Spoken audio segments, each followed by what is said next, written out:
ਸਤਿ ਸ਼੍ਰੀ ਅਕਾਲ। India plus USA ਦੇਖ ਰਹੇ ਸਭ ਦਰਸ਼ਕਾਂ ਦਾ ਮੈਂ ਮਨਪ੍ਰੀਤ ਕੌਰ ਸਵਾਗਤ ਕਰਦੀ ਹਾਂ। ਪੰਜਾਬ 'ਚ ਸੰਪੂਰਨ ਤੌਰ ਤੇ ਲੱਗੇਗਾ ਲੌਕਡਾਊਨ ਜਾਂ ਨਹੀਂ, ਸੁਣੋ ਓਪੀ ਸੋਨੀ ਦੀ ਜ਼ੁਬਾਨੀ। ਆਪ ਨੇ ਪੁਰਾਣੀ ਵੀਡੀਓ ਸਾਂਝੀ ਕਰਕੇ ਕਿਹਾ ਕਿ ਸਾਈਕਲ ਦਾ ਵੀ ਸਟੈਂਡ ਹੁੰਦਾ ਹੈ ਪਰ ਸਿੱਧੂ ਦਾ ਨਹੀਂ। ਓਮਿਕਰੋਨ ਦੇ ਕਹਿਰ ਦੇ ਕਾਰਨ ਦਿੱਲੀ 'ਚ ਲੱਗਿਆ ਵੀਕਐਂਡ ਲੌਕਡਾਊਨ, ਸਖਤ ਪਾਬੰਦੀਆਂ ਦਾ ਐਲਾਨ। ਮੁੱਖ ਮੰਤਰੀ ਚੰਨੀ ਨੇ 53,000 ਆਂਗਣਵਾੜੀ ਵਰਕਰਾਂ ਤੇ ਹੈਲਪਰਾਂ ਲਈ ਕੀਤਾ ਵੱਡਾ ਐਲਾਨ। ਨਵਜੋਤ ਸਿੱਧੂ ਦੇ ਐਲਾਨਾਂ ਤੇ ਭਗਵੰਤ ਮਾਨ ਨੇ ਕੀਤਾ ਸਵਾਲ ਕਿ ਹੁਣ ਸਿੱਧੂ ਕੋਲ ਕਿਹੜੀ ਨੋਟ ਛਾਪਣ ਵਾਲੀ ਮਸ਼ੀਨ ਆਵੇਗੀ।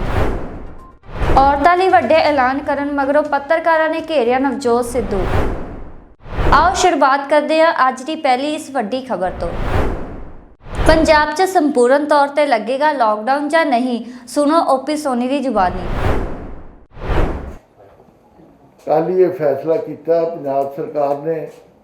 ਸੋ ਇੱਕ ਤੇ 10 ਵਜੇ ਤੋਂ ਲੱਗ ਕੇ 5 ਵਜੇ ਤੱਕ ਜਿਹੜਾ ਮਿਊਨਿਸਪਲ ਲਿਮਟ ਦੇ ਅੰਦਰ ਜਿਹੜਾ ਉਹ ਅਸੀਂ ਕਰਫਿਊ ਜਿਹੜਾ ਉਹ ਸਰਕਾਰ ਨੇ ਜਿਹੜਾ ਉਹ ਲਾਇਆ। ਉਹਦੇ ਨਾਲ ਇੱਕ ਤੇ ਹਰ ਇੱਕ ਨੂੰ ਮਾਸਕ ਪਾਉਣਾ ਜ਼ਰੂਰੀ ਕਰ ਦਿੱਤਾ। ਦੂਜਾ ਜਿਹੜੀ ਦੂਰੀ ਹੈ 2 ਮੀਟਰ ਦੀ ਦੂਰੀ ਜਿਹੜੀ ਬਣਾ ਕੇ ਰੱਖਣੀ ਉਹ ਵੀ ਜ਼ਰੂਰੀ ਹੈ। ਸੋ ਉਹਦੇ ਨਾਲ ਨਾਲ ਅਸੀਂ ਸਕੂਲ ਤੇ ਕਾਲਜ ਜਿਹੜੇ ਨੇ ਉਹ ਵੀ ਬੰਦ ਕਰ ਦਿੱਤੇ ਨੇ 15 ਤਰੀਕ ਤੱਕ। ਸੋ ਮੈਂ ਸਮਝਦਾ ਕਿ ਜਿਹੜਾ ਅੱਜ ਫੈਸਲਾ ਸਰਕਾਰ ਨੇ ਰਾਤ ਕੱਲ੍ਹ ਲਿਆ, ਸੋ ਇੰਪਲੀਮੈਂਟ ਕਰਨਾ ਜਿਹੜਾ ਸਰਕਾਰ ਦਾ ਹੀ ਕੰਮ ਆ। ਅਸੀਂ ਇਹਨੂੰ ਚੰਗੀ ਤਰ੍ਹਾਂ ਇੰਪਲੀਮੈਂਟ ਕਰਾਵਾਂਗੇ।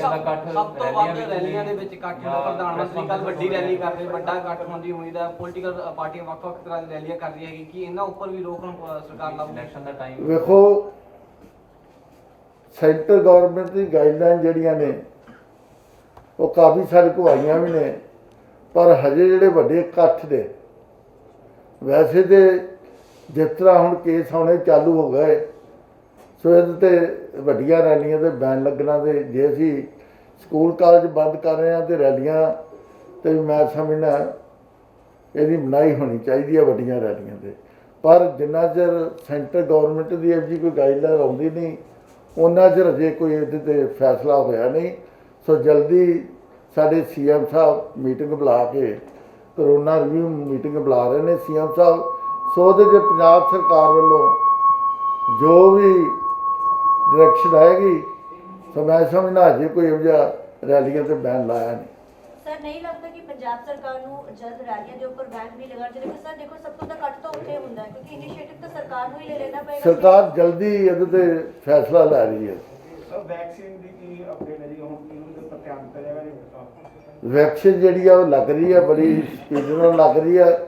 ਸੋ ਅਸੀਂ ਪੰਜਾਬ 'ਚ ਤਕਰੀਬਨ ਜਿਹੜੀ ਫਸਟ ਡੋਜ਼ ਹੈ ਉਹ ਅਸੀਂ 2 ਕਰੋੜ 70 ਲੱਖ ਦੇ ਕਰੀਬ ਅਸੀਂ ਲਾ ਚੁੱਕੇ ਆ। ਸੋ ਜਿਹੜੀ ਸੈਕੰਡ ਡੋਜ਼ ਆ ਉਹ ਵੀ 94 ਲੱਖ ਦੇ ਕਰੀਬ ਜਿਹੜੀ ਆ ਉਹ ਲੱਗ ਚੁੱਕੀ ਆ। ਮੈਂ ਸਮਝਦਾ ਜਲਦੀ ਜਿਹੜਾ ਸਾਡਾ ਟਾਰਗੇਟ ਹੈ ਪੂਰਾ ਹੋ ਜਾਏਗਾ। ਸਾਰੇ ਪੰਜਾਬ 'ਚ ਪੰਜਾਬ ਦੇ ਰਹਿਣ ਵਾਲੇ ਹਰ ਇੱਕ ਨਾਗਰਿਕ ਨੂੰ ਇਹ ਜਿਹੜੀ ਆ ਵੈਕਸੀਨ ਦੀ ਡੋਜ਼ ਜਿਹੜੀ ਆ ਡਬਲ ਡੋਜ਼ ਜਿਹੜੀ ਆ ਦਿੱਤੀ ਜਾਏਗੀ ਜਲਦੀ।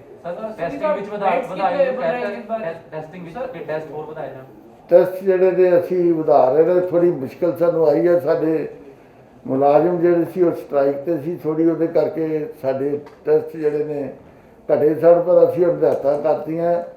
ਪਹਿਲੋਂ ਅਸੀਂ 2 ਦਿਨ ਪਹਿਲੋਂ ਵੀ ਮੀਟਿੰਗ ਬੁਲਾਈ ਆ। ਅੱਜ ਵੀ ਮੈਂ VC ਦੇ ਸਾਰੇ ਸੱਜਣਾਂ ਨੂੰ ਲੈ ਰਿਹਾ। ਸੋ ਅੱਜ ਵੀ ਡਿਪਾਰਟਮੈਂਟ ਵੱਲੋਂ ਹੈਲਥ ਡਿਪਾਰਟਮੈਂਟ ਵੱਲੋਂ ਮੀਟਿੰਗ ਬੁਲਾਈ ਜਾ ਰਹੀ ਹੈ। ਸੋ ਟੈਸਟਿੰਗ ਜਿਹੜੀ ਆ ਉਹ ਬੜੀ ਸਪੀਡ ਨਾਲ ਅਸੀਂ ਵਧਾ ਰਹੇ ਆ। ਸੋ मैं समझना टेस्टिंग जड़ी है बहुत जरूरी है। सॉरी सर, बेड्स कितने अवेलेबल है और ऑक्सीजन की पिछले कमी आई थी, तो उसके लिए क्या ध्यान रखा जा रहा है कि ऑक्सीजन सप्लाई कंटिन्यूअस रहेगी और कितने बेड्स कोविड के लिए अलग से रखे गए? ਜਿਹੜੇ ਸਾਡੇ ਕੋਲ ਬੈੱਡ ਨੇ ਉਹ ਤਕਰੀਬਨ 17,000 ਬੈੱਡ ਸਾਡੇ ਕੋਲ ਹੈਗੇ ਨੇ ਸਾਡੇ ਪੰਜਾਬ ਦੇ ਹਸਪੀਟਲਾਂ 'ਚ। ਸਾਨੂੰ ਬੈੱਡਾਂ ਨੂੰ ਕੋਈ ਮੁਸ਼ਕਿਲ ਨਹੀਂ, ਪੂਰੀ ਤਿਆਰੀ ਹੈ ਸਰਕਾਰ ਦੀ। ਸੋ ਪਿਛਲੀ ਜਿਹੜੀ ਕੋਈ ਆਕਸੀਜਨ ਦੀ ਮੁਸ਼ਕਿਲ ਆਈ ਸੀ, ਤੁਸੀਂ ਹੁਣੇ ਗੱਲ ਕੀਤੀ ਆਕਸੀਜਨ ਦੀ, ਹੁਣ ਸਾਡੇ ਆਪਣੇ ਪਲਾਂਟ ਜਿਹੜੇ ਨੇ ਸਾਡੇ ਹਸਪੀਟਲਾਂ 'ਚ ਤਕਰੀਬਨ 70% ਸਾਡੇ ਹਸਪੀਟਲਾਂ ਦੇ ਆਕਸੀਜਨ ਪਲਾਂਟ ਜਿਹੜੇ ਨੇ ਲੱਗ ਚੁੱਕੇ ਨੇ। ਹੁਣ ਅਸੀਂ ਆਪਣੀ ਆਕਸੀਜਨ ਜਿਹੜੀ ਆ ਉਹ ਪ੍ਰੋਡਿਊਸ ਕਰਾਂਗੇ। ਪਿਛਲੀ ਵਾਰੀ ਸ਼ਾਰਟੇਜ ਆਈ ਸੀ ਕਿਉਂਕਿ ਕੇਸ ਹੀ ਇੱਕਦਮ ਇੰਨੇ ਆ ਗਏ, ਜਿੱਥੇ ਉਸ ਵੇਲੇ ਪੰਜਾਬ ਸਿਰਫ ਮੇਰੇ ਹਿਸਾਬ ਨਾਲ 30 ਦੇ ਕਰੀਬ ਜਿਹੜੀ ਸੀ ਮੀਟਿੰਗ ਟਨ ਜਿਹੜੀ ਸੀ ਉਹ ਗੈਸ ਪ੍ਰੋਡਿਊਸ ਕਰਦੇ ਸੀ ਉਸ ਵੇਲੇ ਸਟਾਰਟਿੰਗ ਤੇ। ਸੋ ਸਾਨੂੰ ਖੀਰ ਤੇ ਜਿਹੜੀ ਆ 300 ਮੀਟ੍ਰਿਕ ਟਨ ਦੀ ਲੋੜ ਪੈ ਗਈ, ਪਰ ਸੈਂਟਰ ਸਰਕਾਰ ਦੀ ਹੈਲਪ ਨਾਲ, ਕਿਉਂਕਿ ਸੈਂਟਰ ਵੱਲੋਂ ਸਾਡਾ ਕੋਟਾ ਫਿਕਸ ਹੋ ਗਿਆ ਸੀਗਾ, ਸੋ ਇਹਦੀ ਲੋੜ ਨਾਲ ਨਾਲ ਵੱਧਦੀ ਗਈ। ਇੱਕਦਮ ਸਾਨੂੰ ਇੰਨੀ ਜ਼ਰੂਰਤ ਨਹੀਂ ਸੀ ਪਈ। ਜਿਉਂ-ਜਿਉਂ ਕੇਸ ਵੱਧਦੇ ਗਏ ਆਕਸੀਜਨ ਦੀ ਵੀ ਜ਼ਰੂਰਤ ਜਿਹੜੀ ਵੱਧਦੀ ਗਈ। ਸੋ ਲਾਸਟ ਸਾਨੂੰ ਇੰਨੀ ਵੱਡੀ ਮਾਤਰਾ 'ਚ ਆਕਸੀਜਨ ਦੀ ਲੋੜ ਪਈ, 300 ਮੀਟ੍ਰਿਕ ਟਨ ਦੀ ਲੋੜ ਪਈ। ਸੋ ਸ਼ਾਰਟੇਜ ਤਾਂ ਰਹੀ ਪਰ ਮੁਸ਼ਕਲ ਨਹੀਂ ਆਈ, ਪਰਮਾਤਮਾ ਨੇ ਠੀਕ ਹੀ ਰੱਖਿਆ। ਉਸ ਵੇਲੇ ਸਾਨੂੰ ਪੰਜਾਬ ਨੂੰ ਨਾ ਤੇ ਕਿਸੇ ਬੈੱਡ ਦੀ ਮੁਸ਼ਕਲ ਆਈ ਕਿਸੇ ਹਸਪੀਟਲ 'ਚ। ਜਿੰਨੇ ਸਾਡੇ ਪੇਸ਼ੈਂਟ ਸੀ ਉਹ ਸਾਰੇ ਐਡਜਸਟ ਹੋਏ ਸਾਡੇ ਹਸਪੀਟਲ, ਚਾਹੇ ਸਾਡੇ ਮੈਡੀਕਲ ਕਾਲਜਾਂ ਦੇ ਹਸਪੀਟਲ ਸੀ, 3 ਸਾਡੇ ਵੱਡੇ ਸਾਡੇ ਸਿਵਲ ਹਸਪੀਟਲ ਸੀ। ਸੋ ਉਸ ਵੇਲੇ ਕੋਈ ਇਹੋ ਜਿਹੀ ਮੁਸ਼ਕਲ ਸਾਨੂੰ ਆਈ ਨਹੀਂ। ਬੇਸ਼ੱਕ ਉਸ ਵੇਲੇ ਐਡੀ ਵੱਡੀ ਗਿਣਤੀ ਦੇ ਸਾਡੇ ਕੋਲ ਪੇਸ਼ੈਂਟ ਆਏ ਸੀ।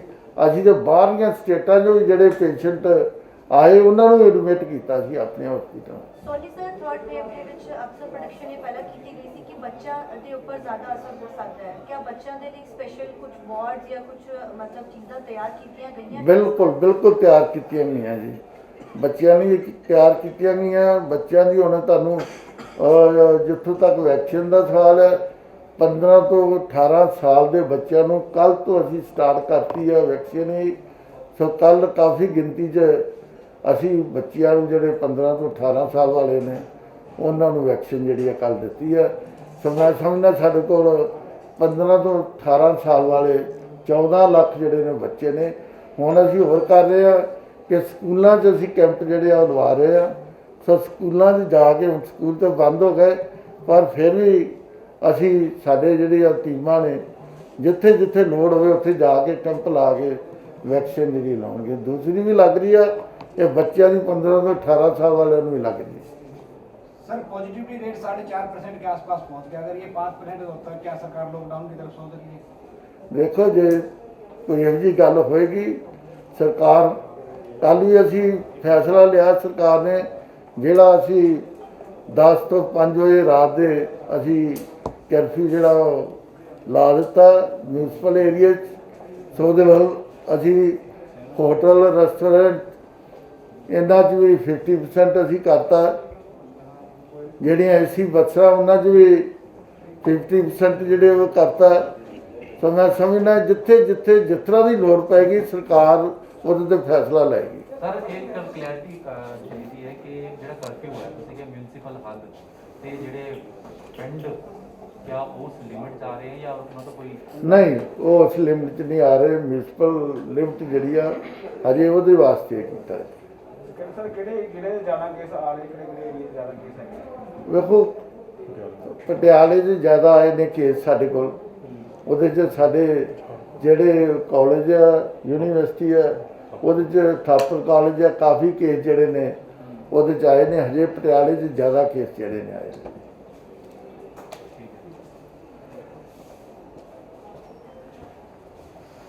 Thank you. ਆ ਜਾਓ ਬਾਹਰੋਂ ਕਰ ਲਓ ਜੀ। आपने पुरानी वीडियो साझी करके कहा कि साइकिल का भी स्टैंड हुंदा है पर सिद्धू दा नहीं। आम आदमी पार्टी की पंजाब में सरकार बनेगी। पंजाब की 18 साल से ऊपर की हर महिला को हर महीने 1000 रुपए उसके अकाउंट में हम डलवाया करेंगे। 1000 रुपया क्यों बई? निकम्मे पंजाबी पंजाबियां नालों अणखाला बंदा कोई नहीं। साडियां धीआं भैणां नूं तुसीं 1000 रुपये देवो। भाई दस ना कि 1000 रुपया किसी ने लेना है? मेरी घर वाले दो, मैं भगा के मारूं। सो पहला ਜਿਹੜਾ ਮੇਰੀ ਅਨਾਉਂਸਮੈਂਟ ਹੈ ਕਿ ਗ੍ਰਹਿਣੀਆਂ ਦੇ ਲਈ ਉਹਨਾਂ ਨੂੰ 2000 ਰੁਪਏ ਹਰ ਮਹੀਨੇ ਉਹਨਾਂ ਦੇ ਅਕਾਊਂਟ 'ਚ ਔਰ ਉਹਦੇ ਨਾਲ 8 ਸਿਲੰਡਰ ਫ੍ਰੀ। ਪੰਜਾਬ ਕਾਂਗਰਸ ਦੇ ਪ੍ਰਧਾਨ ਨਵਜੋਤ ਸਿੰਘ ਸਿੱਧੂ ਨੇ ਅੱਜ ਆਪਣੀ ਸਰਕਾਰ ਮੁੜ ਬਣਨ ਉੱਤੇ ਮਹਿਲਾਵਾਂ ਨੂੰ 2000 ਰੁਪਏ ਤੇ 8 ਸਿਲੰਡਰ ਮੁਫਤ ਦੇਣ ਦਾ ਐਲਾਨ ਕੀਤਾ ਹੈ। ਇਸ ਪਿੱਛੋਂ ਆਮ ਆਦਮੀ ਪਾਰਟੀ ਨੇ ਸਿੱਧੂ ਉੱਤੇ ਸਵਾਲ ਖੜੇ ਕਰ ਦਿੱਤੇ ਹਨ। ਆਪ ਦੇ ਸੀਨੀਅਰ ਆਗੂ ਰਾਘਵ ਚੱਡਾ ਨੇ ਸਿੱਧੂ ਦੀ ਪੁਰਾਣੀ ਤੇ ਨਵੀਂ ਵੀਡੀਓ ਸ਼ੇਅਰ ਕਰਕੇ ਲਿਖਿਆ ਹੈ, ਪੰਜਾਬ ਦੀ ਇੱਕ ਕਹਾਵਤ ਹੈ, ਸਾਈਕਲ ਦਾ ਵੀ ਸਟੈਂਡ ਹੁੰਦਾ ਹੈ ਪਰ ਸਿੱਧੂ ਦਾ ਨਹੀਂ। ਦੱਸ ਦਈਏ ਕਿ ਕੇਜਰੀਵਾਲ ਨੇ ਜਦੋਂ ਔਰਤਾਂ ਨੂੰ 1000 ਰੁਪਏ ਦੇਣ ਦਾ ਐਲਾਨ ਕੀਤਾ ਸੀ ਤਾਂ ਸਿੱਧੂ ਨੇ ਆਖਿਆ ਸੀ ਪੰਜਾਬੀ ਭੀਖ ਨਹੀਂ ਮੰਗਦਾ, ਇਸ ਨੂੰ ਭੀਖ ਨਹੀਂ ਚਾਹੀਦੀ। ਸਿੱਧੂ ਨੇ ਕਿਹਾ ਸੀ ਕਿ ਸਾਡੀਆਂ ਧੀਆਂ ਭੈਣਾਂ ਨੂੰ ਤੁਸੀਂ 1000 ਰੁਪਏ ਦੀ ਭੀਖ ਦੇਵੋਗੇ, ਉਹ ਬਿਲਕੁਲ ਇਸ ਨੂੰ ਸਵੀਕਾਰ ਨਹੀਂ ਕਰਨਗੇ। ਉਹਨਾਂ ਇਹ ਵੀ ਆਖਿਆ ਸੀ ਜੇਕਰ ਕੋਈ ਮੇਰੀ ਘਰਵਾਲੀ ਨੂੰ ਇਸ ਤਰ੍ਹਾਂ 1000 ਰੁਪਏ ਦੇਵੇਗਾ ਤਾਂ ਮੈਂ ਉਹ ਵਗਾ ਕੇ ਮਾਰਾਂਗਾ। ਪਰ ਅੱਜ ਸਿੱਧੂ ਵੱਲੋਂ ਔਰਤਾਂ ਨੂੰ 2000 ਰੁਪਏ ਦੇਣ ਦੇ ਐਲਾਨ ਉੱਤੇ ਸਿੱਧੂ ਦੀ ਚੁਫੇਰਿਓਂ ਘੇਰੇਬੰਦੀ ਹੋ ਰਹੀ ਹੈ। ਵਿਰੋਧੀ ਧਿਰਾਂ ਸਵਾਲ ਪੁੱਛ ਰਹੀਆਂ ਹਨ। आम आदमी पार्टी की पंजाब में सरकार बनेगी, पंजाब की 18 साल से ऊपर की हर महिला को हर महीने 1000 रुपए उसके अकाउंट में हम डलवाया करेंगे। 1000 ਰੁਪਇਆ ਕਿਉਂ ਬਈ? ਨਕਮੇ ਆ ਪੰਜਾਬੀ। ਪੰਜਾਬੀਆਂ ਨਾਲੋਂ ਅਣਖ ਵਾਲਾ ਬੰਦਾ ਕੋਈ ਨਹੀਂ। ਸਾਡੀਆਂ ਧੀਆਂ ਭੈਣਾਂ ਨੂੰ ਤੁਸੀਂ 1000 ਰੁਪਏ ਦਿਓਗੇ, ਭਾਈ ਦੱਸ ਨਾ ਕਿ 1000 ਰੁਪਇਆ ਕਿਸੇ ਨੇ ਲੈਣਾ? ਮੇਰੀ ਘਰ ਵਾਲੀ ਨੂੰ ਦੋ, ਮੈਂ ਭਗਾ ਕੇ ਮਾਰੂ। ਸੋ ਪਹਿਲਾ ਜਿਹੜਾ ਮੇਰੀ ਅਨਾਉਂਸਮੈਂਟ ਹੈ ਕਿ ਗ੍ਰਹਿਣੀਆਂ ਦੇ ਲਈ ਉਹਨਾਂ ਨੂੰ 2000 ਰੁਪਏ ਹਰ ਮਹੀਨੇ ਉਹਨਾਂ ਦੇ ਅਕਾਊਂਟ 'ਚ ਔਰ ਉਹਦੇ ਨਾਲ 8 ਸਿਲੰਡਰ ਫ੍ਰੀ। ਓਮਿਕਰੋਨ ਦੇ ਕਹਿਰ ਦੇ ਕਾਰਨ ਦਿੱਲੀ 'ਚ ਲੱਗਿਆ ਵੀਕਐਂਡ ਲਾਕਡਾਊਨ, ਸਖਤ ਪਾਬੰਦੀਆਂ ਦਾ ਐਲਾਨ। ਦਿੱਲੀ ਵਿੱਚ ਕਰੋਨਾ ਤੇ ਓਮਿਕਰੋਨ ਦੇ ਮਾਮਲੇ ਤੇਜ਼ੀ ਨਾਲ ਵੱਧ ਰਹੇ ਹਨ। ਪਿਛਲੇ 24 ਘੰਟਿਆਂ ਵਿੱਚ ਰਾਜਧਾਨੀ ਵਿੱਚ 4000 ਤੋਂ ਵੱਧ ਮਾਮਲੇ ਸਾਹਮਣੇ ਆਏ ਹਨ। ਦਿੱਲੀ ਦੇ ਮੁੱਖ ਮੰਤਰੀ ਅਰਵਿੰਦ ਕੇਜਰੀਵਾਲ ਖੁਦ ਵੀ ਕਰੋਨਾ ਪੋਜ਼ਿਟਿਵ ਪਾਏ ਗਏ ਹਨ। ਇਸ ਦੌਰਾਨ ਦਿੱਲੀ ਵਿੱਚ ਵੀਕਐਂਡ ਕਰਫਿਊ ਲਾਉਣ ਦਾ ਫੈਸਲਾ ਕੀਤਾ ਗਿਆ ਹੈ। ਵੀਕਐਂਡ ਕਰਫਿਊ ਇਸ ਹਫ਼ਤੇ ਤੋਂ ਲਾਗੂ ਹੋਵੇਗਾ। ਦਿੱਲੀ ਵਿੱਚ ਸ਼ੁੱਕਰਵਾਰ ਰਾਤ 10 ਵਜੇ ਤੋਂ ਸੋਮਵਾਰ ਸਵੇਰੇ 5 ਵਜੇ ਤੱਕ ਵੀਕਐਂਡ ਕਰਫਿਊ ਲਾਗੂ ਰਹੇਗਾ। ਦਿੱਲੀ ਵਿੱਚ ਤੇਜ਼ੀ ਨਾਲ ਵੱਧ ਰਹੇ ਮਾਮਲਿਆਂ ਦੇ ਮੱਦੇਨਜ਼ਰ ਮੰਗਲਵਾਰ ਨੂੰ DDMA ਦੀ ਇੱਕ ਮੀਟਿੰਗ ਹੋਈ। ਇਸ ਦੌਰਾਨ ਕਰੋਨਾ ਵੈਕਸੀਨੇਸ਼ਨ ਨੂੰ ਰੋਕਣ ਲਈ ਚੁੱਕੇ ਜਾਣ ਵਾਲੇ ਕਦਮਾਂ ਤੇ ਚਰਚਾ ਕੀਤੀ ਗਈ ਹੈ। ਮੀਟਿੰਗ ਤੋਂ ਬਾਅਦ ਡਿਪਟੀ CM ਮਨੀਸ਼ ਸਿਸੋਦੀਆ ਨੇ ਪ੍ਰੈਸ ਕਾਨਫਰੰਸ ਕਰਕੇ ਵੀਕਐਂਡ ਕਰਫਿਊ ਦੇ ਫੈਸਲੇ ਦੀ ਜਾਣਕਾਰੀ ਦਿੱਤੀ ਹੈ। ਇਸ ਤੋਂ ਇਲਾਵਾ ਦਿੱਲੀ ਸਰਕਾਰ ਨੇ ਵੀ ਇਹ ਕਦਮ ਚੁੱਕੇ ਹਨ। ਸਿਸੋਦੀਆ ਨੇ ਕਿਹਾ ਹੈ ਕਿ ਵੀਕਐਂਡ ਤੇ ਦਿੱਲੀ 'ਚ ਕਰਫਿਊ ਰਹੇਗਾ। ਲੋਕ ਬਾਹਰ ਨਾ ਨਿਕਲਣ, ਸਿਰਫ ਲੋੜ ਪੈਣ ਤੇ ਹੀ ਬਾਹਰ ਜਾਓ। ਸਾਰੇ ਸਰਕਾਰੀ ਦਫ਼ਤਰਾਂ ਵਿੱਚ ਜ਼ਰੂਰੀ ਸੇਵਾਵਾਂ ਨੂੰ ਛੱਡ ਕੇ ਬਾਕੀ ਦੇ ਕਰਮਚਾਰੀ ਆਨਲਾਈਨ ਜਾਂ ਘਰੋਂ ਕੰਮ ਕਰਨਗੇ। ਪ੍ਰਾਈਵੇਟ ਦਫ਼ਤਰ 50% ਘਰ ਤੋਂ ਕੰਮ ਕਰੇਗਾ। ਬੱਸ ਸਟੈਂਡ ਤੇ ਭੀੜ ਹੋ ਰਹੀ ਹੈ। ਮੈਟਰੋ ਤੇ ਲੰਬੀਆਂ ਲਾਈਨਾਂ ਲੱਗ ਰਹੀਆਂ ਹਨ। ਅਜਿਹੇ 'ਚ ਬੱਸਾਂ ਅਤੇ ਮੈਟਰੋ ਪੂਰੀ ਸਮਰੱਥਾ ਨਾਲ ਚੱਲਣਗੀਆਂ, ਪਰ ਬਿਨਾਂ ਮਾਸਕ ਦੇ ਯਾਤਰਾ ਕਰਨ ਦੀ ਇਜਾਜ਼ਤ नहीं होगी। दिल्ली विच रात का कर्फ्यू पहला ही लागू है। नमस्कार। दिल्ली में और दिल्ली सहित पूरे देश में ओमिक्रॉन जो वायरस है, कोविड का वेरिएंट है, उसका ग्राफ लगातार बढ़ रहा है। उसके केसेस की संख्या लगातार बढ़ रही है। पर अच्छी बात यह है कि इंटरनेशनली जो ट्रेंड अभी तक देखने को मिले, उनसे हमने सबने बहुत कुछ सीखा देश में, और उससे ये भी समझ में आया कि ओमिक्रॉन कैसे बिहेव कर रहा है, उसका कैरेक्टर क्या है। तो इससे नुकसान ज़्यादा नहीं हो रहा। ये वही ट्रेंड शो कर रहा है जैसा ओमिक्रॉन ने दुनिया के और देशों में शो किया है। आज टोटल में देखें तो दिल्ली में इस समय करीब करीब पिछले 8-10 दिन में जो केसेस आए हैं, पॉजिटिव केसेस टोटल इस समय दिल्ली में करीब 11,000 हैं। अब उन 11,000 में से हॉस्पिटल में देखें तो करीब 350 केसेस हैं। उनमें से भी ऑक्सीजन पे देखें तो केवल 124 केस हैं। अब वो 350 में एयरपोर्ट से आए हुए लोग भी हैं, उसमें किसी और वजह से हॉस्पिटल में गए हुए लोग भी हैं, लेकिन अगर ऑक्सीजन पे देखें तो 124 लोग हैं कुल मिला के, और वेंटिलेटर पे देखें तो 7 लोग हैं। तो एक्सपर्ट्स का ये मानना है कि ओमिक्रॉन का अभी तक का जो बिहेवियर है, अभी तक का जो जिन लोगों को ओमिक्रॉन का इन्फेक्शन हो रहा है, उनको बहुत माइल्ड सिम्टम्स हो रहे हैं या नहीं हो रहे हैं और जल्दी ठीक हो जा रहे हैं। लेकिन फिर भी अगर लोगों को कोविड हो रहा है तो खतरा तो है, इसलिए इससे बच के रहना भी ज़रूरी है। और बच के रहने का सबसे बढ़िया तरीका है कि हम पूरी तरह से सेफ्टी रखें, हमेशा मास्क लगाएं बाहर निकलें तो, और जब भी भीड़ भाड़ में रहें तो मास्क लगा के रहें। होम आइसोलेशन इसका सबसे बढ़िया सॉल्यूशन है कि अगर किसी को कोविड हो जाता है और कोई सिम्टम नहीं है तो सारे एक्सपर्ट्स का ये मानना है कि होम आइसोलेशन ही रहना चाहिए। हॉस्पिटल केवल तभी जाएं जब आपकी ऑक्सीजन लेवल लगातार डिप हो रही हो या आपको कोई परेशानी हो। तो आज भी एक्सपर्ट्स ने यही बात दोहराई। लेकिन बढ़ते हुए केसेस को देखते हुए सरकार भी इस बात को लेकर चिंतित है कि ये बहुत तेज़ी से ना फैले। इसको जितना नियंत्रित किए जा सके, क्योंकि इसकी कोई डायरेक्ट दवाई तो है नहीं, तो इसको जितना हम नियंत्रित कर सकें, इसके बढ़ने की स्पीड को जितना हम नियंत्रित कर सकें, उतना हम इसको ठीक से मैनेज कर सकते हैं। तो इसलिए आज DDMA की बैठक में सरकार ने कुछ फैसले लिए। उसमें सबसे इम्पॉर्टेंट है कि दिल्ली में सैटरडे और संडे को यानी वीकेंड्स पर अब कर्फ्यू रहेगा। तो लोगों से अपील है कि कर्फ्यू के दौरान बाहर ना निकलें। बहुत ज़रूरी होने पर हॉस्पिटल या कोई बहुत एसेंशियल ज़रूरत पर ही बाहर निकलें, लेकिन सैटरडे संडे को कर्फ्यू का पालन करें, घर में रहें, वर्क फ्रॉम होम करें या परिवार के साथ बैठें। दूसरा, केसेस ना बढ़ें, इसलिए ये भी फैसला लिया गया कि जितने भी गवर्नमेंट ऑफिसेज हैं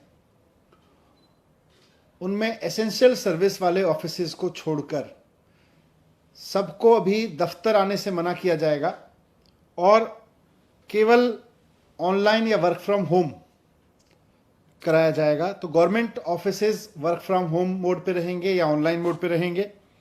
प्राइवेट ऑफिसेज को 50% अलाउ किया जाएगा, वो 50% कैपेसिटी ऑफलाइन रखें और 50% ऑनलाइन या वर्क फ्रॉम होम रखें। एक और समस्या अभी पिछले दिनों में आ रही थी कि जो हमारे बस स्टॉप्स हैं दिल्ली में, लोग क्योंकि किसी न किसी काम से बाहर निकल ही रहे हैं, तो जो बस अड्डे हैं, बस स्टॉप्स हैं, बस स्टैंड हैं छोटे छोटे, और जो मेट्रो के स्टेशंस हैं, वो सुपर स्प्रेडर बनने का खतरा आ रहा था। क्योंकि आधी संख्या कर दी गई थी मेट्रो में कैपेसिटी की और साथ साथ बसेस में भी कैपेसिटी की, वो आधी कर दी गई थी संख्या, और उसकी वजह से मेट्रो स्टेशंस पर बहुत लंबी लंबी लाइनें लग रही थी, बस स्टॉप्स पर बहुत लंबी लंबी लाइन लग रही थी, वहाँ भीड़ हो रही थी, कई जगह भीड़ अनियंत्रित भी हुई, और ऐसे में कोरोना ओमिक्रॉन जो है वो सुपर स्प्रेड हो सकता है वहाँ से। इसलिए इसको देखते हुए ये भी फैसला लिया गया कि बसें और मेट्रो पूरी कैपेसिटी पे चलेंगी, लेकिन एक भी व्यक्ति को बिना मास्क के अंदर अलाउ नहीं किया जाएगा। तो अगर आप बस में जा रहे हैं या मेट्रो में जा रहे हैं तो बिना मास्क के आपको किसी भी कीमत पर अलाउ नहीं किया जाएगा। ना सिर्फ चढ़ना बल्कि वहाँ यात्रा करना भी अलाउ नहीं होगा। लेकिन बस और मेट्रो अब फुल कैपेसिटी पे चलेंगे, ये भी डिसीजन लिया गया।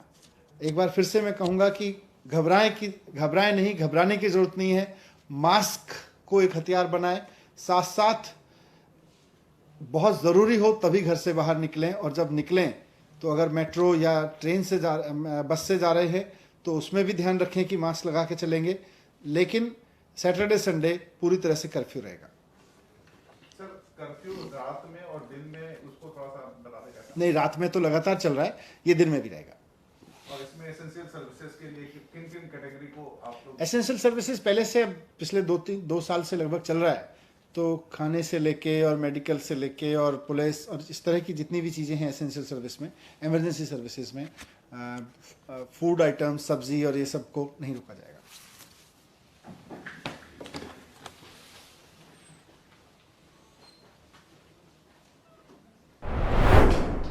ਮੁੱਖ ਮੰਤਰੀ ਚੰਨੀ ਨੇ 53,000 ਆਂਗਣਵਾੜੀ ਵਰਕਰਾਂ ਤੇ ਹੈਲਪਰਾਂ ਲਈ ਕੀਤਾ ਵੱਡਾ ਐਲਾਨ। ਮੁੱਖ ਮੰਤਰੀ ਚਰਨਜੀਤ ਸਿੰਘ ਚੰਨੀ ਨੇ ਮੋਰਿੰਡਾ ਦਾਣਾ ਮੰਡੀ ਵਿਖੇ ਮੰਗਲਵਾਰ ਨੂੰ ਆਂਗਣਵਾੜੀ ਵਰਕਰਾਂ ਤੇ ਹੈਲਪਰਾਂ ਦੇ ਵੱਡੇ ਇਕੱਠ ਨੂੰ ਸੰਬੋਧਨ ਕਰਦੇ ਹੋਏ ਕਿਹਾ ਕਿ ਚੰਗਾ ਸਮਾਜ ਇੱਕ ਔਰਤ ਹੀ ਬਣਾ ਸਕਦੀ ਹੈ। ਉਹਨਾਂ 53,000 ਆਂਗਣਵਾੜੀ ਵਰਕਰਾਂ ਤੇ ਹੈਲਪਰਾਂ ਨੂੰ ਨਵੇਂ ਸਾਲ ਦਾ ਤੋਹਫਾ ਦਿੰਦੇ ਹੋਏ ਕਿਹਾ ਹੈ ਕਿ ਜਿਨ੍ਹਾਂ ਦੀ ਤਨਖਾਹ 4,050 ਹੈ ਉਹਨਾਂ ਦੀ ਤਨਖਾਹ 5100 ਰੁਪਏ ਕਰ ਦਿੱਤੀ ਜਾਵੇਗੀ। ਆਂਗਣਵਾੜੀ ਹੈਲਪਰ ਦੀ 4000 ਹੈ, 50 ਰੁਪਏ, 4050 ਰੁਪਏ। ਇਹ ਪਹਿਲਾਂ 500 ਰੁਪਇਆ, ਕਿਸੇ ਦਾ 600 ਰੁਪਇਆ ਵਧਿਆ ਸੀ, ਲੇਕਿਨ ਹੁਣ ਅਸੀਂ ਇਕੱਠਾ ਤੁਹਾਡਾ 4050 ਵਾਲਿਆਂ ਦੀ 5100 ਰੁਪਏ ਕਰ ਰਹੇ ਆਂਗਣਵਾੜੀ ਹੈਲਪਰ ਦੀ ਤਨਖਾਹ। ਮਨਜ਼ੂਰ ਹੈ, ਬਹੁਤ ਅੱਛੇ। लेकिन नाल मैं ये भी कहना, अपना संघर्ष ना छड्डियो, अगे फिर सही आ गई नवी सरकार उसे ले लांगे, फिर बढ़ावांगे।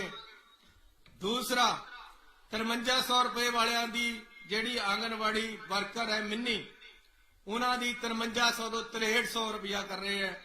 तुहानू बहुत बहुत बधाई होवे।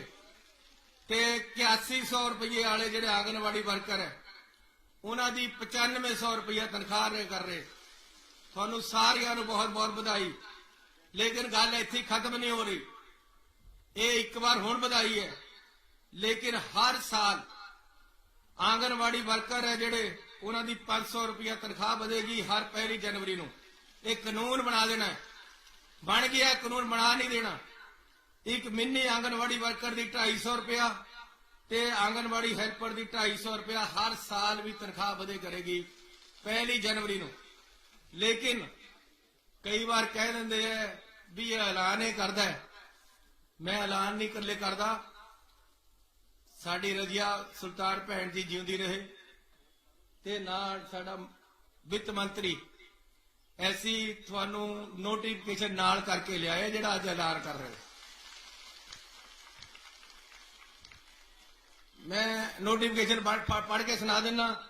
ਪੰਜਾਬ ਸਰਕਾਰ ਸਮਾਜਿਕ ਸੁਰੱਖਿਆ ਇਸਤਰੀ ਤੇ ਬਾਲ ਵਿਕਾਸ ਵਿਭਾਗ ਪੰਜਾਬ ਸੁਰੱਖਿਆ ਸ਼ਾਖਾ ਹੁਕਮ ਪੰਜਾਬ ਦੇ ਰਾਜਪਾਲ ਜੀ ਪ੍ਰਸੰਨਤਾ ਪੂਰਵਕ ਆਂਗਨਵਾੜੀ ਵਰਕਰਾਂ, ਮਿੰਨੀ ਆਂਗਨਵਾੜੀ ਵਰਕਰਾਂ ਅਤੇ ਆਂਗਨਵਾੜੀ ਹੈਲਪਰਾਂ ਦੇ ਮਾਣ ਭੱਤੇ ਵਿੱਚ ਕਰਮਵਾਰ 1400 ਰੁਪਇਆ, 1000 ਰੁਪਇਆ ਤੇ 1050 ਰੁਪਏ ਦਾ ਮਹੀਨਾਵਾਰ ਵਾਧਾ ਕਰਨ ਦੀ ਪ੍ਰਵਾਨਗੀ ਦਿੰਦੇ ਹਨ। ਇਹ ਵਾਧਾ ਪੱਤਰ ਜਾਰੀ ਹੋਣ ਦੀ ਮਿਤੀ ਤੋਂ ਦਿੱਤਾ ਜਾਵੇਗਾ। ਕੱਲ ਦੀ ਡੇਟ 'ਚ ਪੱਤਰ ਜਾਰੀ ਕਰਤਾ, ਕੱਲ ਤੇ ਤੁਹਾਨੂੰ ਵਾਧਾ ਮਿਲਣਾ ਸ਼ੁਰੂ ਹੋ ਗਿਆ ਪਹਿਲੀ।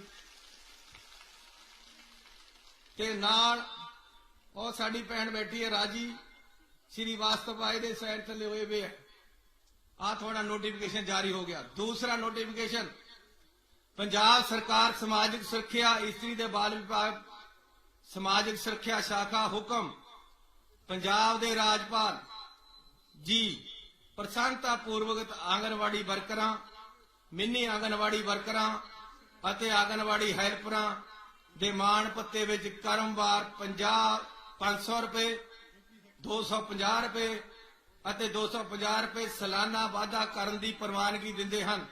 ਇਹ ਸਾਲਾਨਾ ਵਾਧਾ 1/1/2023 ਤੋਂ ਮਿਲਣਯੋਗ ਹੋਵੇਗਾ।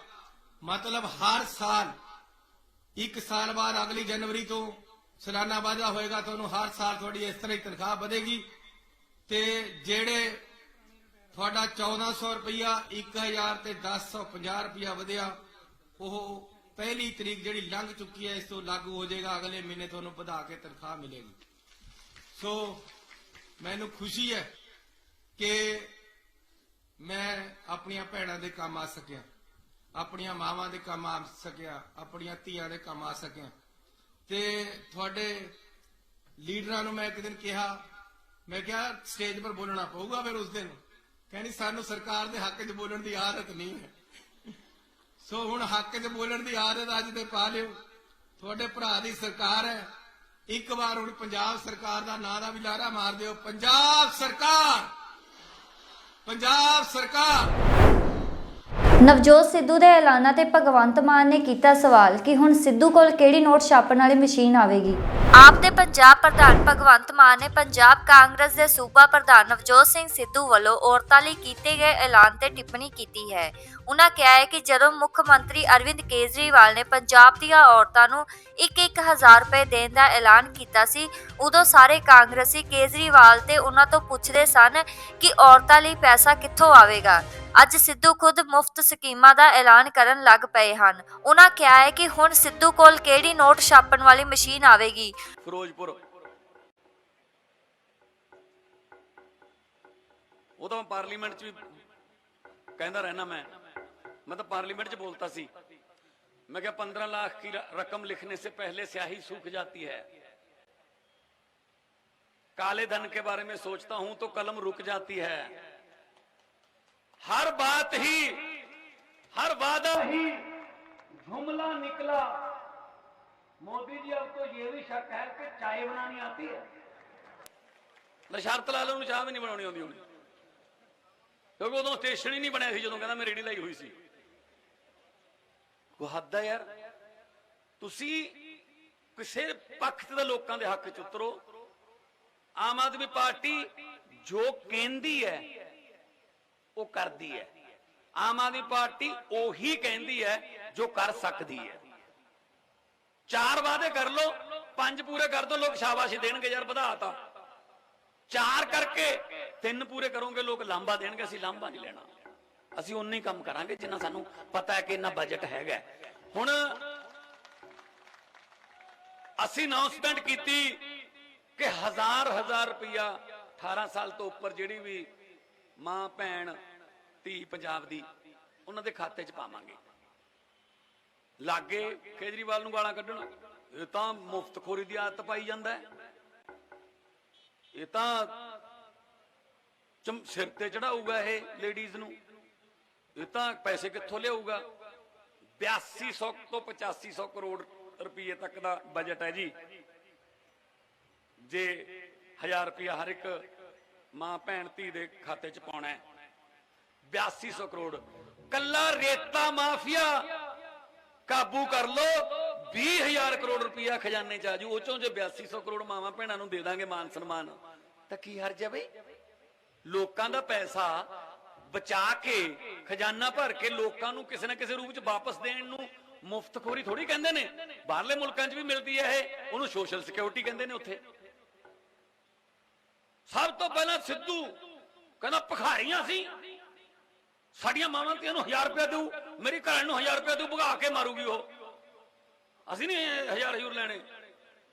ਮੇਰੇ ਨਾਲ ਡਿਬੇਟ ਕਰੇ ਕੇਜਰੀਵਾਲ ਕਿ ਪੈਸਾ ਕਿੱਥੋਂ ਆਊਗਾ।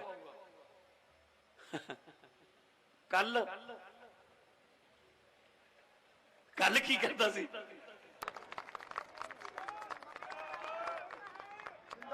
2000 ਰੁਪਇਆ 8 ਸਿਲੰਡਰ ਫ੍ਰੀ, 5ਵੀਂ ਪਾਸ ਨੂੰ 5000, 10ਵੀਂ ਪਾਸ ਨੂੰ 15, 12ਵੀਂ ਵਾਲੀ ਕੁੜੀ ਨੂੰ 20000, ਜੇ ਕਾਲਜ ਜਾਣਾ ਹੋ ਸਕੂਟਰੀ ਨਾਲ ਉਹਦੇ ਕੰਪਿਊਟਰ।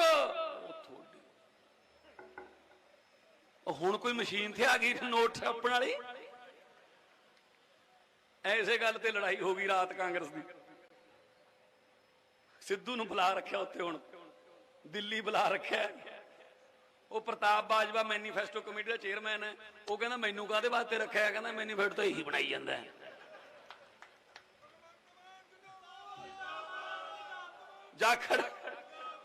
ਜਾਖੜ ਪੈ ਨਿਕਲਿਆ, ਉਹ ਰਾਣਾ ਗੁਰਜੀਤ ਪੈ ਨਿਕਲਿਆ।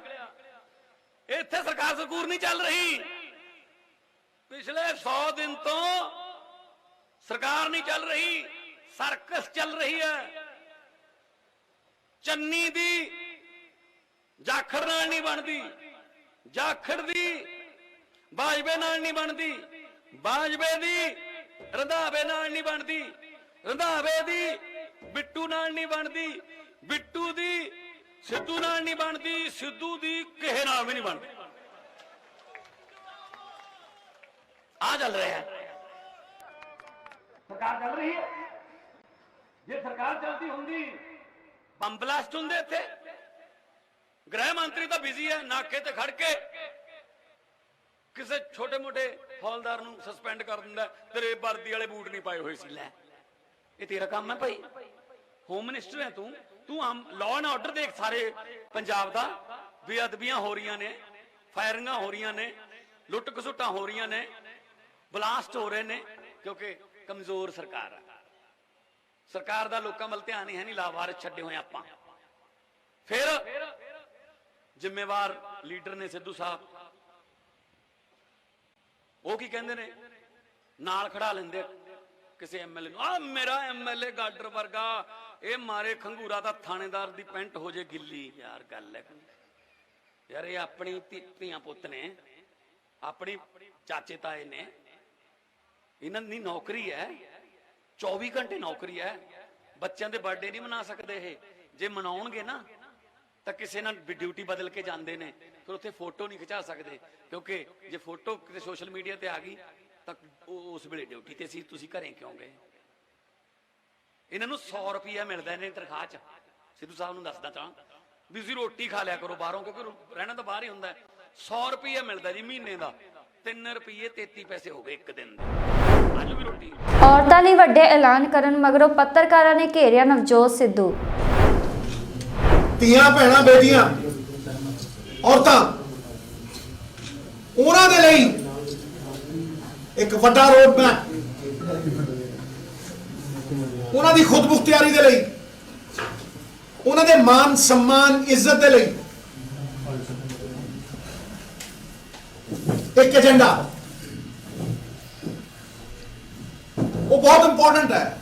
ਜਿਹੜੀ ਗ੍ਰਹਿਣੀ ਰੋਜ਼ ਕੰਮ ਕਰਦੀ ਹੈ, ਬੱਚੇ ਪੜਾਉਂਦੀ ਵੀ ਹੈ, ਸਕੂਲ ਵੀ ਭੇਜਦੀ ਹੈ, ਰਸੋਈ ਵੀ ਚਲਾਉਂਦੀ ਹੈ,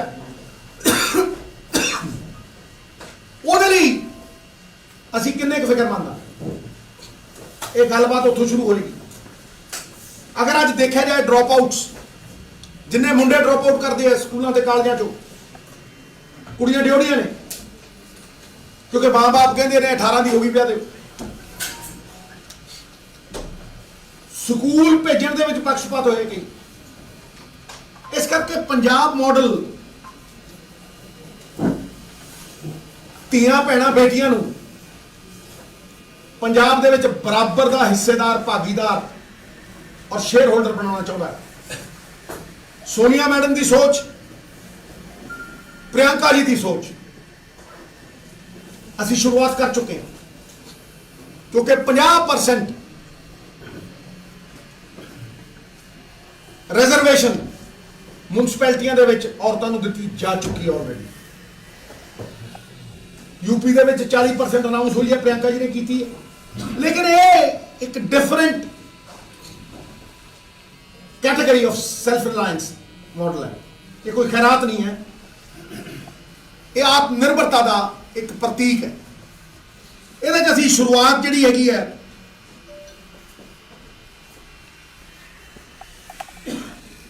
ਉਹ ਹੋਮ ਮੇਕਰ ਤੋਂ ਕਰਾਂਗੇ, ਗ੍ਰਹਿ ਲక్ష్ਮੀ ਤੋਂ ਕਰਾਂਗੇ। ਘਰੇ ਜਿਹੜੀ ਸਾਡੀ ਧੀ ਭੈਣ ਮਾਂ ਕੰਮ ਕਰਦੀ ਹੈ ਔਰ ਘਰ ਬਣਾਉਂਦੀ ਹੈ, ਉੱਥੋਂ ਸ਼ੁਰੂ ਕਰਾਂ। ਹਰ ਮਹੀਨੇ ਪੰਜਾਬ ਸਰਕਾਰ ਵੱਲੋਂ ਪੰਜਾਬ ਮਾਡਲ ਦੇ ਤਹਿਤ 2000 ਰੁਪਏ ਦਿੱਤੇ ਜਾਣਗੇ ਔਰ 8 ਸਿਲੰਡਰ 1 ਸਾਲ ਦੇ ਫ੍ਰੀ ਦਿੱਤੇ ਜਾਣਗੇ। ਇਹ ਮਾਫੀਆ ਦੀ ਜੇਬ ਚੋਂ ਕੱਢ ਕੇ ਪੰਜਾਬ ਦੇ ਖਜ਼ਾਨੇ 'ਚ ਪਾ ਕੇ ਸੈਂਟਰ ਸਕੀਮਾਂ ਦੇ ਵਿੱਚ ਡਬਲ ਕਰਕੇ 30-40 ਹਜ਼ਾਰ ਕਰੋੜ ਰੁਪਈਆ ਪੰਜਾਬ ਦੇ ਲੋਕਾਂ ਦੀ ਟੈਕਸਾਂ ਦੀ ਤਾਕਤ ਪੰਜਾਬ ਨੂੰ ਵਾਪਸ ਮੁੜ ਜਾਏ, ਦੁੱਗਣੀ ਤਿੱਗਣੀ ਕਰ। ਸੋ ਦੀ first most important announcement for the home maker, ਜਿਹੜੀ गृहिणी घर चलाती है, ये उसके लिए है। जो बच्चे पढ़ाती है, रसोई चलाती है, सवेरे उठती है और शाम तक चूल्हा फूंकती है, मेहनत करती है, ये उसकी मेहनत को पंजाब मॉडल सम्मान देगा। इन्हों सम्मान पता है। हेल्थ एजुकेशन के रोजगार तक की जाता सर, तो मतलब मैं अजे सिर्फ शुरू होया हले, तुसीं मुकड़ दो, फिर हेल्थ दे भी आवांगे, हर एक चीज़ दे उत्ते मैं गल करदा। Number 2 for the girl student, जड़ियां कुड़ियां पढ़दियां ने, असीं उन्हां नूं इंसेंटिवाइज करांगे। मैं कहा ना ड्रॉप आउट्स ज़्यादा ने कुड़ियां, we will incentivise the girl child for education, क्योंकि शिक्षा कामधेनु गाय है, हर इच्छा को पूरा करने वाली। ये वो धन है जिसे कोई चुरा नहीं सकता, जिसे पाके कुरूप भी सुंदर हो जाता है, सर, जो विदेशों में भी चोरी नहीं होता। Please let me talk.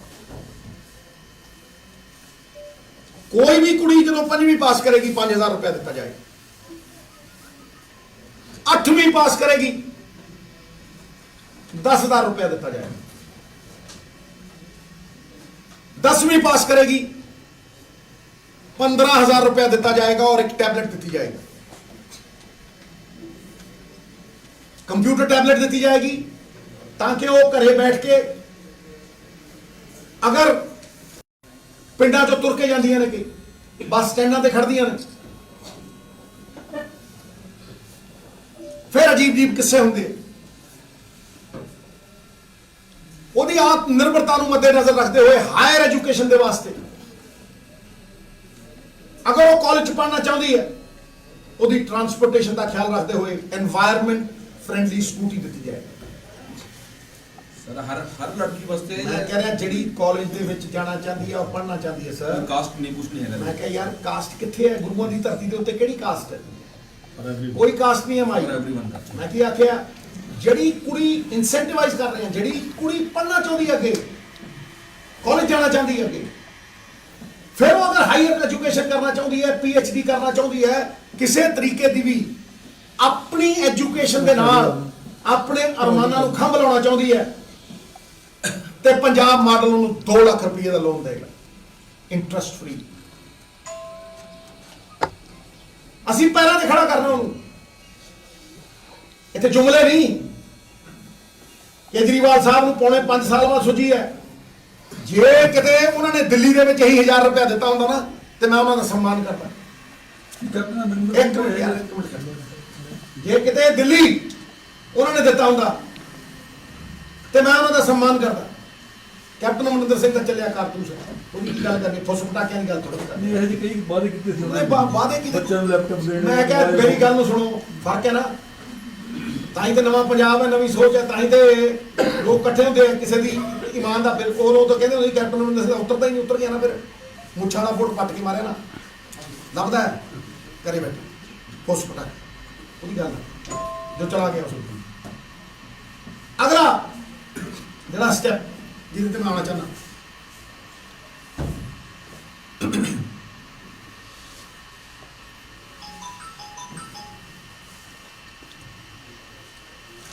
ਸਭ ਤੋਂ ਵੱਡਾ ਸਟੈਪ ਵਿਮਨ ਇੰਪਾਵਰਮੈਂਟ ਦਾ, ਜਿੱਥੇ ਤੁਹਾਨੂੰ ਫਰਕ ਦਿਖਦਾ ਹੈ।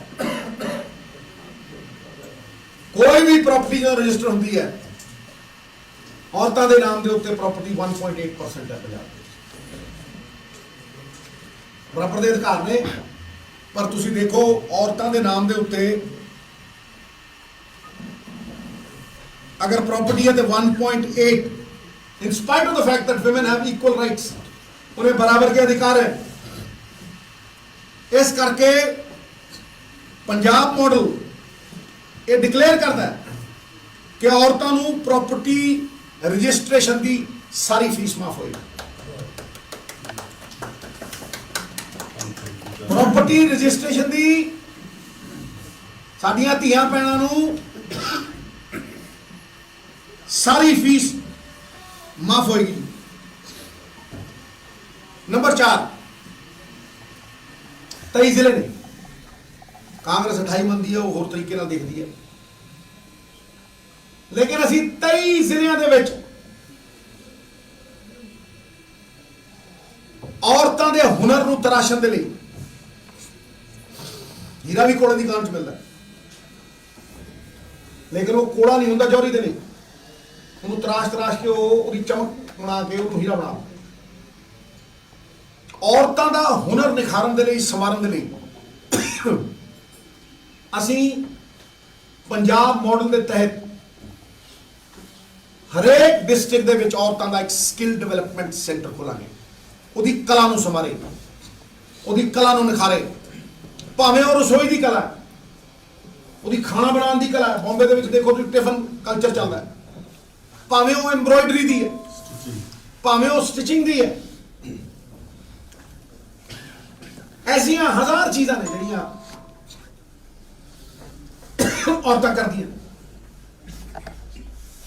ਉਹ ਸਵਾਰ ਕੇ ਨਿਖਾਰ ਕੇ ਉਹਨੂੰ ਇਹ ਇਖਤਿਆਰ ਦਿੱਤਾ ਜਾਏਗਾ ਕਿ ਅਗਰ ਫਿਰ ਉਸ ਤੋਂ ਬਾਅਦ ਜਦੋਂ ਸਕਿਲਡ ਹੋਗੀ, ਇੱਥੇ ਤੇ ਅੱਜ ਤੱਕ ਜਿੰਨੇ ਸਕਿੱਲ ਡਿਵੈਲਪਮੈਂਟ ਸੈਂਟਰ ਨੇ 4000 ਦੀ ਨੌਕਰੀ ਦੇ ਸਕਦੇ, ਸਭ ਪੈਸੇ ਖਾਣ ਦੇ ਅੱਡੇ ਨੇ, ਨਹੀਂ। ਇਸ ਕਰਕੇ ਇਹ ਸਪੈਸ਼ਲ ਸਕਿਲਿੰਗ ਸੈਂਟਰਸ ਜਿਹੜੇ ਨੇ, ਇਹ ਔਰਤ ਨੂੰ ਘਰੇ ਬੈਠੇ ਇਖਤਿਆਰ ਦੇਣਗੇ ਕਿ ਉਹ ਐਂਟਰਪ੍ਰੀਨਰ ਬਣ ਸਕੇ, ਨੌਕਰੀ ਮੰਗੇ ਨਾ ਨੌਕਰੀ ਦੇ ਸਕੇ। 2 ਲੱਖ ਰੁਪਏ ਦਾ ਲੋਨ ਇੰਟਰਸਟ ਫ੍ਰੀ ਪੰਜਾਬ ਸਰਕਾਰ ਵੱਲੋਂ ਉਹਨੂੰ ਦਿੱਤਾ ਜਾਏ।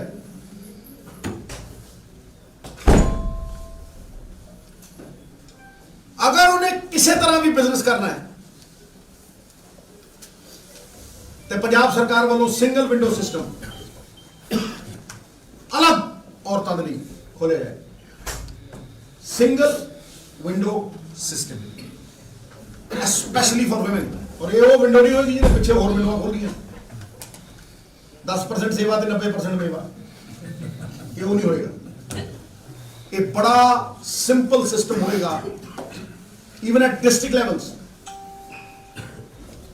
ਇਹ ਲੋਕਾਂ ਦੀ ਸਰਕਾਰ ਦੁਆਰ ਜਾਏਗੀ, ਉਹਨਾਂ ਦੇ ਪੋਰਟਲ ਹੋਣਗੇ, ਈ ਪੋਰਟਲਸ। ਡਿਸਟ੍ਰਿਕਟ ਲੈਵਲ ਦੇ ਉੱਤੇ deputy commissioners will be able to do it, will be empowered। ਫਿਰ ਸਭ ਤੋਂ ਵੱਡੀ ਚੀਜ਼ ਮੈਂ ਅਨਾਉਂਸ ਕਰ ਚੁੱਕਿਆ already, urban employment guarantee mission. ਜਿੰਨੀ ਅਨਇੰਪਲੋਇਮੈਂਟ ਪਿੰਡਾਂ 'ਚ ਹੈ ਉਹਦੋਂ ਦੁੱਗਣੀ ਸ਼ਹਿਰਾਂ 'ਚ ਹੈ। ਸਾਡੇ 5 ਲੱਖ ਬੰਦੇ ਨੂੰ ਨੌਕਰੀ ਦਾ ਅਧਿਕਾਰ ਦਿੱਤਾ ਜਾਏਗਾ, 5 ਲੱਖ ਬੰਦੇ ਨੂੰ, ਖਾਸ ਤੌਰ ਤੇ ਮਜ਼ਦੂਰਾਂ ਨੂੰ ਔਰ ਅਰਬਨ ਯੂਥ। ਇਹਦੇ ਨਾਲ ਜਿਹੜੇ ਖਾਸ ਅਖਤਿਆਰ ਨੇ 5 ਏਕੜ ਵਾਲੇ ਕਿਸਾਨ ਨੂੰ, ਉਹ ਦਿੱਤੇ ਜਾਣਗੇ। ਜਿੱਦਣ ਉਹ ਖੇਤ ਦੇ ਵਿੱਚ ਵੜਦਾ, ਮਿੱਟੀ ਨਾਲ ਮਿੱਟੀ ਹੁੰਦਾ, ਚਾਹੇ ਉਹ ਹੋਵੇ, ਚਾਹੇ ਖੇਤ ਮਜ਼ਦੂਰ ਹੋਵੇ, ਚਾਹੇ ਘਰ ਦੀ ਕੋਈ ਗ੍ਰਹਿਣੀ ਹੋਵੇ ਜਿਹੜੀ ਪੱਠੇ ਵੱਢਦੀ ਹੋਵੇ, ਜਾਂ ਮਿੱਟੀ ਨਾਲ ਮਿੱਟੀ ਹੁੰਦੀ ਹੋਵੇ, ਜਾਂ ਜੀਰੀ ਲਾਉਂਦੀ ਹੋਵੇ। ਤੁਸੀਂ ਦੇਖਿਆ ਕਿ ਫੈਕਟਰੀਆਂ ਦੇ ਵਿੱਚ ਵੀ ਜਿੱਥੇ ਮਹਿਲਾਵਾਂ ਕੰਮ ਕਰਦੀਆਂ ਨੇ, ਡਿਓੜਾ ਉਹਨਾਂ ਦਾ ਵਰਕ ਰੇਟ ਹੈ ਬੰਦਿਆਂ ਨਾਲੋਂ, ਡਿਸਪਲਿਨ ਜ਼ਿਆਦਾ ਹੈ। ਇਸ ਕਰਕੇ ਉਹ ਮਨਰੇਗਾ ਦੇ ਤਹਿਤ 5 ਏਕੜ ਤੋਂ ਥੱਲੇ ਵਾਲੇ ਫਾਰਮਰ ਦਾ, ਚਾਹੇ ਖੇਤ ਮਜ਼ਦੂਰ ਹੋਵੇ, ਚਾਹੇ ਫਾਰਮਰ ਹੋਵੇ, ਚਾਹੇ ਘਰ ਦੀ ਔਰਤ ਹੋਵੇ, ਉਹਨੂੰ 300 ਰੁਪਇਆ ਦਿੱਤਾ ਜਾਏਗਾ, ਉੱਤੇ ਹੀ ਦਿੱਤਾ ਜਾਏਗਾ, 320, 330। ਠੀਕ ਹੈ ਜੀ। Last but not the least, special woman commando battalion. ਹਰ ਪਿੰਡ ਦੇ ਵਿੱਚ 2 ਔਰਤਾਂ ਨੂੰ ਟ੍ਰੇਨ ਕੀਤਾ ਜਾਏਗਾ। ਇੱਕ ਕਮਾਂਡੋ ਬਟਾਲੀਅਨ ਬਣਾਈ ਜਾਏਗੀ ਕਿ ਉਸ ਪਿੰਡ ਦੇ ਵਿੱਚ ਕਿਸੇ ਵੀ ਕੁੜੀ ਨੂੰ ਕਿਸੇ ਤਰੀਕੇ ਦੀ ਵੀ ਤੰਗੀ ਹੈ ਤੇ ਵਿਦਨ ਮਿੰਟਸ ਉਹਦੀ ਮਦਦ ਹੋ ਸਕੇ। ਸ਼ਹਿਰ ਦੇ ਵਿੱਚ ਵੀ ਪੁਲਿਸ ਦੇ ਨਾਲ commando ਬਟਾਲੀਅਨਸ of women will be attached. This is what the Punjab model thinks about women. Not just give them respect, ਉਹਨਾਂ ਨੂੰ ਮਾਨ ਸਨਮਾਨ ਦੇਣ ਦੇ ਨਾਲ ਉਹਨਾਂ ਨੂੰ ਉਹਨਾਂ ਦੇ ਪੈਰਾਂ ਤੇ ਖੜਾ ਕਰਨ ਦਾ ਇੱਕ ਮਨਸੂਬਾ, ਟੀਚਾ। ਚੋਰੀ ਜਿਹੜੀ ਮਾਫੀਆ ਕਰਦਾ ਹੈ, ਉਸ ਚੋਰੀ ਨੂੰ ਰੋਕ ਕੇ ਪੰਜਾਬ ਮਾਡਲ ਇਹ ਨਹੀਂ ਕਹਿੰਦਾ ਵੀ ਪੰਜਾਬ ਦਾ ਖਜ਼ਾਨਾ ਖਾਲੀ ਹੈ। ਪੰਜਾਬ ਮਾਡਲ ਇਹ ਕਹਿੰਦਾ ਵੀ ਭਰਨਾ ਇਦਾਂ ਹੈ।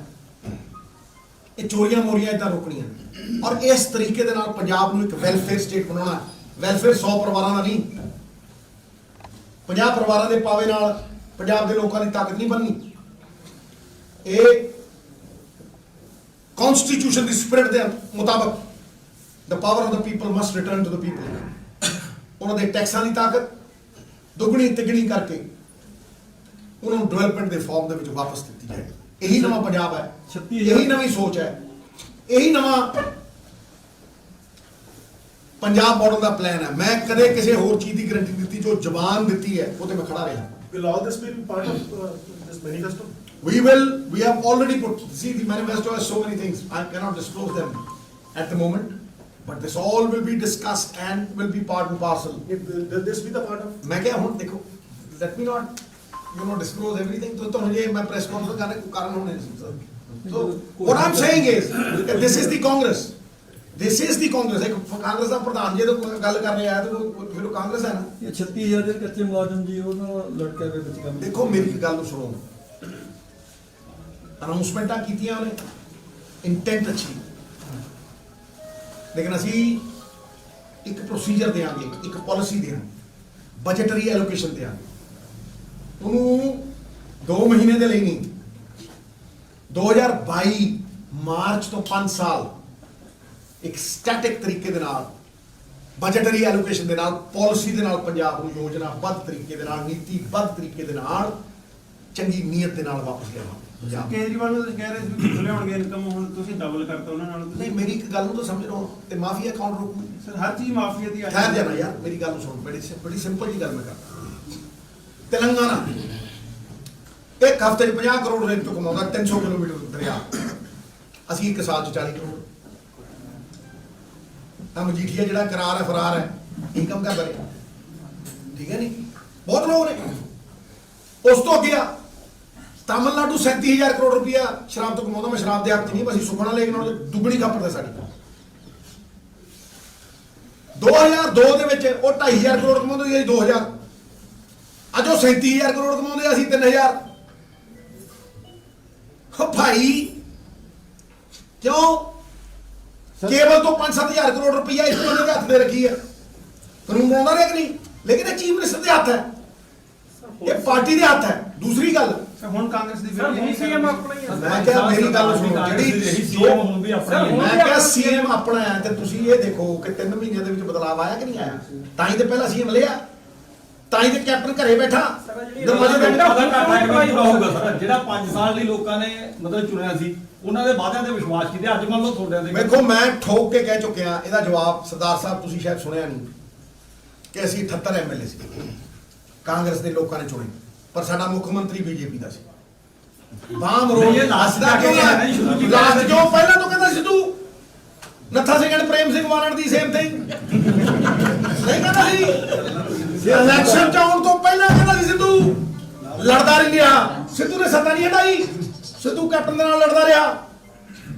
ਕਦੇ ਕਹਿੰਦਾ ਸੀ ਮੈਂ ਦਰਵਾਜ਼ੇ ਬੰਦ ਕਰਤੇ ਕਿੱਥੇ ਹੋ ਗਏ, ਕਿੱਧਰ ਗਿਆ, ਚੁੱਪੇ ਆਂਗਵਾਂ ਨੂੰ ਛੱਡਤਾ। ਸਿੱਧੂ ਸਾਹਿਬ ਸਰ ਜੋ ਐਲਾਨ ਕੀਤੇ ਹੋਏ ਸਰ ਜੋ ਐਲਾਨ ਕੀਤਾ ਕਿਵੇਂ ਸਾਹਮਣੇ ਹੋਣਗੇ 3 ਲੱਖ ਕਰੋੜ ਦਾ ਕਾਰਜ ਪੰਜਾਬ ਦਾ ਭਾਈ ਇੱਕ ਫੈਸਲੇ ਨੂੰ ਚੱਲਣਗੇ। ਹੁਣ ਇੱਕ ਦਿਨ ਚ ਹੀ ਸਾਰਾ ਪੰਜਾਬ ਮਾਡਲ ਖੋਲ ਕੇ ਤੁਹਾਡੇ ਕੋਲ ਐਲਾਨ ਜੋ ਕੀਤੇ ਤੁਸੀਂ ਮੈਂ 6 ਤਰੀਕ ਨੂੰ ਵੀ ਕੁਝ ਨਹੀਂ। ਸਿੱਧੂ ਸਾਹਿਬ ਕਿਸਾਨਾਂ ਦਾ ਹਲਕਾ ਨਾ ਚੱਲ ਰਹੇ ਨੇ ਜੋ ਹੋਮ ਮਿਨਿਸਟਰ ਬਣਿਆ। ਮੈਂ ਕਿਹਾ ਯਾਰ ਸਰ ਮੇਰਾ ਵੱਡਾ ਜੋ ਮਰਜ਼ੀ ਸਿੱਧੂ ਸਾਹਿਬ 5 ਮੋਦੀ ਸਾਹਿਬ ਆ ਰਹੇ ਨੇ ਇੱਥੇ ਤੇ ਰੂਮਰ ਨੇ ਕਾਫੀ ਮੰਤਰੀਜ਼ ਵਗੈਰਾ ਦੇ ਜਾਣ ਦੇ, ਕੋਈ ਸੱਚਾਈ ਹੈਗੀ ਇਸ ਮੈਂ ਤੇ ਦੇਖੋ ਪਹਿਲਾਂ ਹੀ ਕਹਿ ਚੁੱਕੇ ਆ, ਰਾਹੁਲ ਜੀ ਕਹਿ ਚੁੱਕੇ ਆ ਕਿ ਜੋ ਡਰ ਗਿਆ ਉਹ ਮਰ ਗਿਆ। ਹੁਣ ਜਿਹੜੇ ਬੰਦੇ ਨੂੰ ਈਡੀਓ ਕੰਟਰੋਲ ਕਰ ਰਹੀ ਹੈ, ਅੱਗੇ ਮੁੱਖ ਮੰਤਰੀ ਹੈ ਜਾਂ ਸੀ ਉਹ ਕਹਿੰਦੇ ਨੇ ਈਡੀਓ ਕਹਿ ਰਿਹਾ ਜੀ, ਮੈਂ ਹੋਰ ਕੀ ਕਹਿ ਰਿਹਾ, ਮੈਂ ਪੀਡੀ ਥੋੜਾ ਨਾ ਕਹਿ ਰਿਹਾ। ਜਿਹੜੇ ਬੰਦੇ ਨੂੰ ਈਡੀ ਕੰਟਰੋਲ ਕਰ ਰਹੀ ਹੈ, ਮੈਂ ਤਾਂ ਕੱਲ ਵੀ ਇੱਕ ਸਟੇਟਮੈਂਟ ਦੀ ਰੈਲੀ 'ਚ ਦਿੱਤੀ ਹੈ ਕਿ ਉਹਨਾਂ ਨੇ ਤਾਂ ਆਫਿਸ ਖੋਲਿਆ ਜਲੰਧਰ, ਉਹ ਤਾਂ ਸਿੱਧਾ ਕਹਿੰਦੇ ਨੇ ਜਾਂ ਤੇ ਚੱਲ ਜਲੰਧਰ ਨਹੀਂ ਤੇ ਕਰਾਂਗੇ ਅੰਦਰ। ਸਰ ਬਰਨਾਲੇ ਦੇ ਵਿੱਚ 2-3 ਔਰ ਜਿਹੜੇ ਜਾ ਰਹੇ ਨੇ ਉਹ ਵਾਪਸ ਵੀ ਆਉਣਗੇ, ਤੁਹਾਡੇ ਸਾਹਮਣੇ ਆਉ, ਦੇਖੋ ਤੁਸੀਂ। ਗੱਲ ਸਮਝੋ, ਜਿਹੜੇ ਬੰਦਿਆਂ ਦੇ ਉੱਤੇ ਨਹੀਂ ਜਿਹੜੇ ਬੰਦਿਆਂ ਦੇ ਉੱਤੇ ਕਰਪਸ਼ਨ ਦੇ ਇਲਜ਼ਾਮ ਲੱਗ ਰਹੇ ਨੇ, ਜੀ ਸੱਦ ਕੇ ਜਾਣ।